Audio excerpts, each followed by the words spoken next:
امریکہ میں BBC کے partner channel CBS کو ایک امریکی اہلکار نے تصدیق کی ہے کہ صدر ڈونلڈ ٹرمپ نے وینزویلا پر حملہ کرنے کا حکم دیا ہے، جس میں فوجی تنصیبات بھی شامل ہیں۔ ٹرمپ انتظامیہ کے حکام کے مطابق انہیں ہفتے کی صبح سویرے وینزویلا کے کیپٹل کاراکس میں دھماکوں اور طیاروں کی موجودگی کی اطلاعات کا علم ہے۔ سوشل میڈیا پر وینزویلا کے کیپٹل کاراکس سے وہاں ہونے والے دھماکوں، اٹھتے ہوئے دھوئیں اور ہیلی کاپٹرز کی ویڈیوز منظر عام پر آ رہی ہیں۔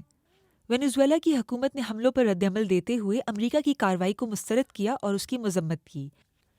بیان میں کہا گیا ہے کہ کاراکس پر کیے گئے حملوں کا مقصد وینزویلا کے اسٹریٹجک وسائل، بالخصوص اس کے تیل اور معدنیات پر قبضہ کرنا اور طاقت کے ذریعے ملک کی سیاسی خود مختاری کو ختم کرنا ہے۔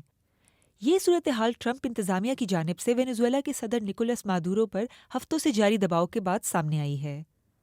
امریکی صدر اپنے وینزویلا کے ہم منصب پر الزام عائد کرتے ہیں کہ وہ ڈرگز کی اسمگلنگ اور جرائم کے ذریعے امریکہ میں دراندازی کر رہے ہیں۔